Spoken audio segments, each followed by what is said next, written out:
Hello, my name is John Din, and this is my protein project for BIOC 108. So my protein is the MC1R, which is located on the plasma membranes of cells. It is found in melanocytes, pigments, producing cells located at the basal layer of the epidermis because it produces basically skin color. It's found in animals, particularly vertebrates such as mice, which is what a lot of researchers study this protein in. And interactions of this receptor can trigger intercellular signals which can increase or decrease U melatonin, which is basically leading to like darker hair or darker skin color or whatever. In the sense for mice, it's darker hair. And so the overall 3D shape of the model is alpha helix. And so this is kind of like a very small alpha helix model here. And you see there's like an N and C terminus here, but also it's very spiraled, which is very characteristic of an alpha helix. The bigger model, or the protein model itself, is this. And so, as I said before, it is a plasma membrane protein. So this toilet paper represents the plasma membrane, and the blue pipe cleaner represents the protein itself, or like the receptor itself.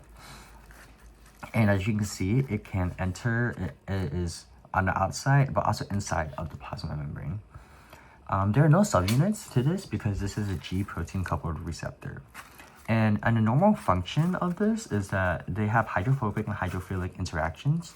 So on the outside of the plasma membrane, so inside the cell, which is here like the cytoplasm, but on the outside, which is the extracellular fluid, there is hydrophilic interactions because it's a more aqueous environment. However, in the inside of the plasma membrane, there are hydrophobic interactions because the inside of the membrane doesn't like aqueous environments or aqueous stuff. And so the mutation of our SINE protein is cysteine on the 67th position, and originally was an arginine. And so cysteine is a neutral amino acid that does not carry a charge, unlike its original amino acid, arginine, which is positively charged. And so whenever to model this, I put this white pipe cleaner on the 67th position, which is kind of inside the cell here. And what this does is that the receptors change here, what's important about this is that when the receptor is changed because of this amino acid change, there's less binding to our hormone. And so less binding means there's less interactions or production of U melatonin to make the cell darker. And because of this, the less binding to this receptor leads to less dark pigment production and a more yellow or red pigment to be made instead. Because if you can't bind to this, then any other, this part here, which interacts with other proteins in the cell, cannot work. And if that cannot work, then less U melatonin is produced. And while this model does show how MC1R is in the cell, there are some limitations to this. The first one is that it's a very simplified environment. Obviously, this is two materials here, but as I mentioned before, it's missing a G protein, which should be inside the cell here.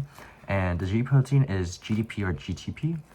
And what this does is that if a hormone does bind to here, it signals this GDP, which is supposed to be here, to go interact with like the cell and produce more melatonin. And also there's other different proteins on the membrane, but this is the only one showing on this. Additionally, there are inaccurate forwarding predictions. So there's not much literature on what this this amino acid change does to the receptor. So I just kind of folded it down so there's less surface area. But obviously this probably is not true or accurate to what happens in real life. Additionally, the materials used, the kind of like the building of it, obviously it's an alpha helix model, but this is not an alpha helix. So the alpha helix is supposed to be in here. Additionally, the protein itself is more closer together. So there's definitely spaces here, which does not accurately represent the protein.